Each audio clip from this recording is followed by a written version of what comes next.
This is Tondo, Manila. Tondo is the largest slum of the country's capital.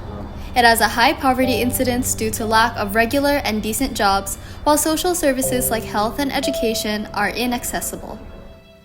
In today's episode of Behind Closed Doors, let us briefly forget about our comfortable lives and experience the world in the eyes of the children in Tondo, Manila.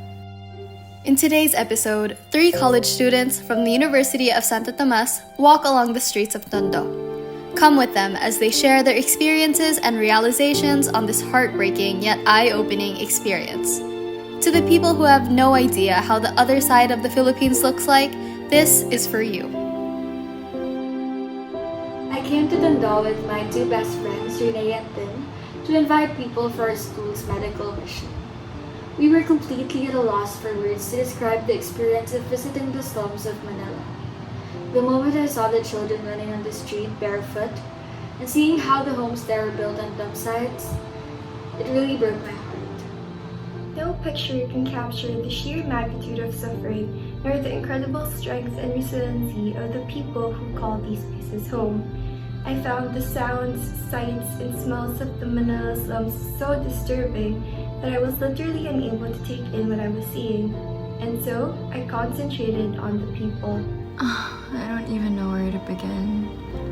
So everywhere we went, we saw people hard at work shouldering huge bags of trash. So they were rebuilding scavenged machinery, peeling and bagging garlic cloves, chopping and frying pork cracklings, which women will sell from rented cars in wealthier parts of town.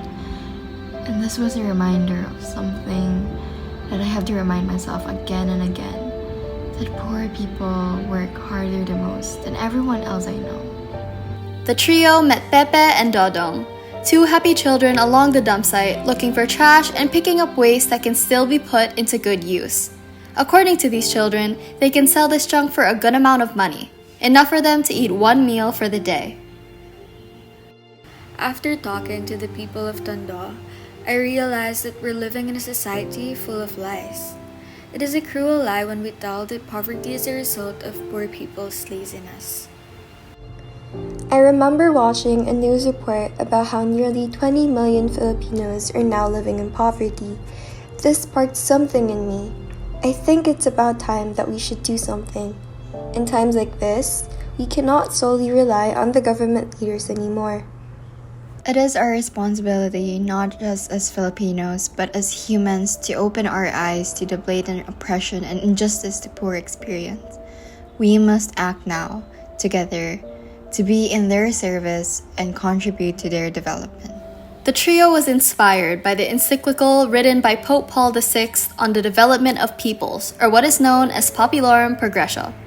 They recognize the need to empower the poverty-stricken by emulating Catholic social teachings. Doing so not only catalyzes the poor's economic development, but their authentic and integral human development. For development is the new name for peace, as the encyclical teaches. After their trip to Tondo, Leah, Renae, and Tin left with a sense of human dignity and generosity, which inspired them to visit more areas like Tondo, and help to empower the poor by initiating community outreach programs, as they plan to start a charity organization. There are people right now all across the globe fighting for the most basic things we take for granted. Their struggle must be our struggle too. Now is not the time to rely on others to get the work done. We ourselves must actively contribute and be agents that call for global solidarity. For it is within our responsibility to act for mutual solidarity, social justice, and universal charity. Thus, the message we leave to everyone watching this documentary is to look around and see the world through the eyes of the poor. We must be restless until peace and justice is granted. This is an invitation to change. Life is the result of love, and love is what makes life. When was the last time you thought of how you can make a difference in the world? This has been Behind Closed Doors. We'll be back next week.